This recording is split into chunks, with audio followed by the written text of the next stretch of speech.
नमस्कार मित्रांनो, job junkie Marathi या आपल्या युट्यूब चॅनलमध्ये तुम्हा सर्वांचं मनापासून स्वागत करतो. तर मित्रांनो, United India insurance company limited यांच्यातर्फे लेटेस्ट अशी 2024 ची भरती काढण्यात आलेली. मित्रांनो, खूप चांगली अशी भरती ही निघालेली आहे. तर कुठल्या पोस्टसाठी भरती निघालेली आहे? प्रशासकीय अधिकारी म्हणजे ऍडमिनिस्ट्रेटिव्ह ऑफिसर या स्केल 1 च्या पोस्टसाठीची ही भरती काढण्यात आलेली मित्रांनो. आणि यासाठी लागणारी जी पात्रता आहे मित्रांनो, तर कोणतीही पदवी तुमच्याकडे असेल तर यासाठी तुम्ही अर्ज करू शकणार आहे. एनी ग्रॅज्युएट साठी ही पोस्ट आहे मित्रांनो. एनी ग्रॅज्युएट यासाठी अर्ज करू शकणार आहेत. आणि यासाठी वेतन तुम्ही बघू शकता 88,000 एवढं वेतन यासाठी मिळणार आहेत मित्रांनो. तर यासाठी तुम्हाला ऑनलाईनच अर्ज करायचे आहेत. तर ते अर्जाची प्रोसिजर काय आणि याची क्वालिफिकेशन वगैरे सर्व डिटेल्स आपण या व्हिडिओच्या माध्यमातून जाणून घेणार आहोत मित्रांनो. त्यासाठी तुम्ही हा व्हिडिओ शेवटपर्यंत नक्की बघा. आणि त्याआधी जर तुम्ही आपल्या चॅनलवर नवीन असाल तर जॉब जंकी मराठी या आपल्या युट्यूब चॅनलला सबस्क्राईब करा आणि बाजूला दिलेल्या बेल आयकॉनला प्रेस करून ऑल या बटनवर क्लिक करा, म्हणजे अशाच नवीन नवीन गव्हर्नमेंट जॉब अपडेट तुम्हाला सर्वात आधी मिळत राहतील. चला तर मित्रांनो, सुरू करूया आजचा व्हिडिओ. बघूया ऑफिशियल नोटिफिकेशन.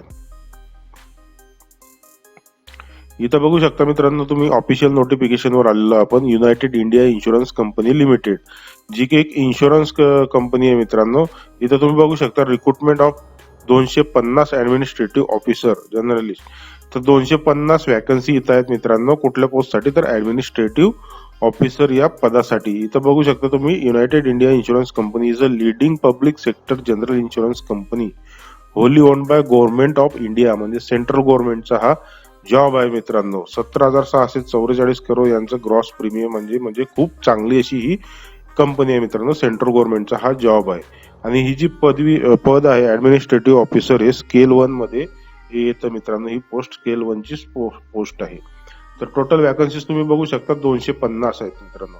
तर कॅटेगरी वाईज त्यांनी इथे वॅकन्सी दिलेल्या आहेत. एससी साठी 37 आहे, एसटी साठी 20, ओबीसी साठी 67, ईडब्ल्यूएस साठी 24 आणि युआर साठी 102, अशा टोटल 250 वॅकन्सी इथं देण्यात आलेलं आहे मित्रांनो. त्यानंतर पुढे बघूया की इलिजिबिलिटी काय राहणार आहे. ही जी इलिजिबिलिटी लागणार आहे मित्रांनो, ही तुमची 31/12/2023 पर्यंत काउंट होणार आहे. म्हणजे 31/12/2000च्या आत हे सर्व तुमच्याकडे असणं गरजेचं आहे. हे सिटीजन ऑफ इंडिया, तर हे तर तुम्हाला माहितीच आहे. आपण एज्युकेशनल क्वालिफिकेशन बघूया मित्रांनो. तर candidate must possess certificate in proof of passing the qualification examination as on 31/12, म्हणजे 31/12 पर्यंत तुमच्याकडे हातात तुमचा रिझल्ट असणं गरजेचं आहे मित्रांनो. म्हणजे तुमची डिग्री जी आहे ती कम्प्लीट झालेली असली पाहिजे. The minimum educational qualification require is degree, म्हणजे कुठलीही डिग्री चालेल मित्रांनो. BA, BCom, BSc, इंजिनिअरिंग जे काय असेल ते कुठलीही डिग्री चालणार आहे. पण त्यासाठी एक अट आहे, 60% मार्क्स तुम्हाला कंपल्सरी यात असणं गरजेचं आहे. परंतु यातही रिलॅक्सेशन आहे मित्रांनो. तुम्ही जर SC ST कॅटेगरीत असाल तर तुम्हाला 55% मार्क यासाठी लागणार आहे. म्हणजे ओपन ओबीसी वाल्यांना 60% आणि SC ST वाल्यांना 55% मार्क्स इथं लागणार आहे मित्रांनो. हे मिनिमम मार्कचं क्रायटेरिया त्यांनी दिलेलं आहे. म्हणजे तुमचा जो पॅटर्न आहे मित्रांनो तो कसा असला पाहिजे, 10+2+3, म्हणजे 10वी+12वी+ ग्रॅज्युएशन तुमचं 3 वर्षाचं तिथं असणं आवश्यक आहे. तर पुढे एज क्रायटेरिया बघूया मित्रांनो. याचं मिनिमम एज दिलेलं आहे 21 आणि मॅक्सिमम एज दिलेलं आहे मित्रांनो 30. तर मिनिमम एज 21 आहे आणि मॅक्सिमम 30 यासाठी दिलेलं आहे, जे की 31/12 पर्यंत तुमचं ग्राह्य धरलं जाणार आहे मित्रांनो. म्हणजे तुम्ही 1994च्या आधी जन्माला आलेले नकोत आणि 31/12/2002च्या नंतर जन्माला आलेले नकोत मित्रांनो. त्यानंतर पुढे बघूया, इथं कास्ट वाईज एज रिलॅक्सेशन दिलेलं आहे मित्रांनो. SC ST साठी 5 वर्ष देण्यात आलेलं आहे, ओबीसी साठी 3 वर्ष देण्यात आलेलं आहे आणि पर्सन विथ बेंचमार्क डिसेबिलिटी साठी 5 वर्ष देण्यात आलेलं आहे. एक्स सर्व्हिसमॅन साठी 5 वर्ष, असं तुम्ही इथं बघू शकता मित्रांनो. सर्वांसाठी 3 वर्ष, 9 वर्ष, 8 वर्ष असं इथं त्यांनी जे सेक्टर दिले त्यानुसार दिलेलं आहे मित्रांनो. त्यानंतर पुढे जाऊया आपण. इथं भरपूर अशा माहिती दिलेली आहे. तुमचं अपंग जी व्यक्ती आहेत त्यांच्यासाठीची बरीचशी माहिती आहे मित्रांनो. ते तुम्ही काळजीपूर्वक वाचून घ्यायचं आहे. नोटिफिकेशन मध्ये मी याची लिंक देणार आहे, या नोटिफिकेशनची डिस्क्रिप्शन बॉक्समध्ये. तिथून तुम्ही डाउनलोड करून वाचून घ्यायचं आहे. नंतर पुढे मित्रांनो, application fees and service charges. All applicants other than SC, ST, PWBD permanent employees of PSGI companies. म्हणजे ST, ST, PWBD हे सोडून जे काही कॅन्डिडेट आहेत त्यांना 1,000 रुपये एवढी फी इथं असणार आहेत. आणि SC, ST persons with benchmark disability permanent employee of PSGI companies यांना इथं 250 रुपये एवढी फी भरावी लागणार आहे मित्रांनो. प्लस GST त्याच्यामध्ये ऍड होणार आहे. नंतर इम्पॉर्टंट डेट्स बघूया आपण मित्रांनो. याचं ऑनलाईन रजिस्ट्रेशन जे आहे ते चालू होणार आहे 8 जानेवारी 2024 पासून मित्रांनो चालू होईल. तर 8 जानेवारीला ते चालू होणार आहे. Last date of online registration जे आहे ते 23 जानेवारी दिलेलं आहे इथं. आणि पेमेंट जे करायचे तुम्हाला त्याची पण अंतिम तारीख 23 जानेवारी देण्यात आलेली आहे. आणि डाउनलोडिंग कॉल लेटर्स म्हणजे तुम्हाला ऍडमिट कार्ड कधी येणार आहे तिथं परीक्षेच्या 10 दिवस आधी तुम्हाला ऍडमिट कार्ड तिथं मिळून जाईल. ऍप्लिकेशन प्रोसिजर कशी आहे तर detail guideline procedure for application registration, payment of fees आणि तिसरं scanning uploading photographs and signature have been provided in annexure 1. Annexure 1 मध्ये त्याचं डिटेल्स दिलेलं आहे मित्रांनो.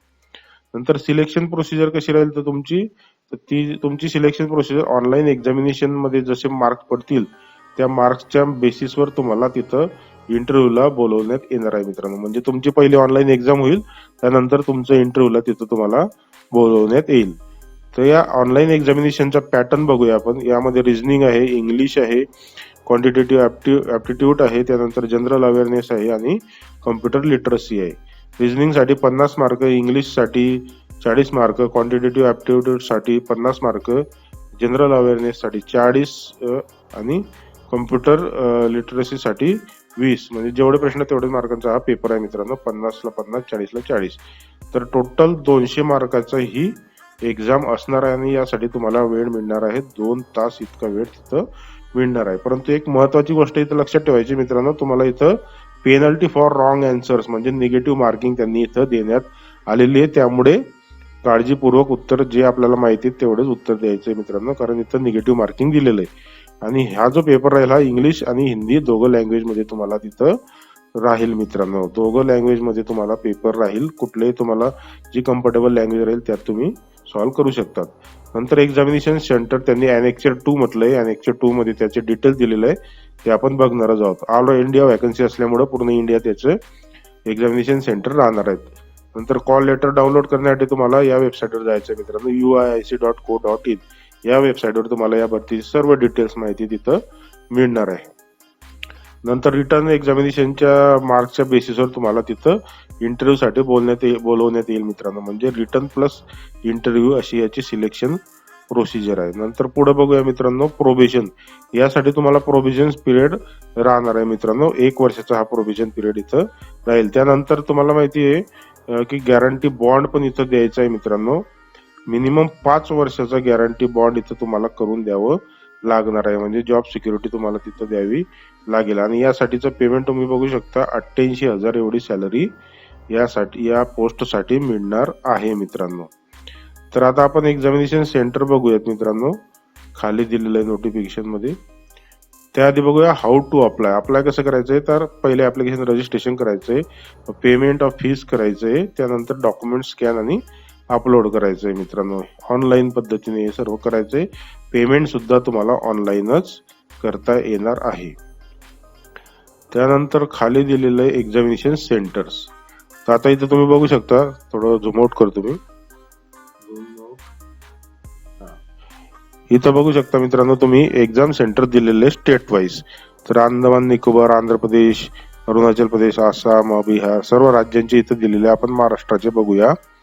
महाराष्ट्रात कुठले कुठले शहर आहेत ते बघूया आपण. इथं बघू शकता महाराष्ट्रात छत्रपती संभाजीनगर, त्यानंतर अमरावती, कोल्हापूर, मुंबई, नागपूर, नांदेड, नाशिक, पुणे, सातारा, सांगली, चंद्रपूर, नंतर सोलापूर, लातूर आणि धुळे एवढे 14 सेंटर इथं देण्यात आलेले आहे मित्रांनो महाराष्ट्रासाठी, जे की आपल्याला फिजिबल आहेत एक्झामला जाण्यासाठी. ते तुम्हाला निवडायचंय. कुठली एक्झाम सिटी तुम्हाला हवी ते तुम्हाला निवडायचंय मित्रांनो. तर हे होते आपली पूर्ण भरतीबद्दल माहिती मित्रांनो. खूप चांगली अशी भरती आहे आणि एनी ग्रॅज्युएट साठी ही भरती आहे. त्यामुळं सर्वांनी यासाठी अर्ज लवकरात लवकर करायचा आहे मित्रांनो. तर व्हिडिओ आवडल्यास नक्की लाईक करा आणि शेअर करा. अशाच नवीन नवीन गव्हर्नमेंट जॉब अपडेटसाठी जॉब जंकी मराठी या आपल्या युट्यूब चॅनलला सबस्क्राईब करा मित्रांनो.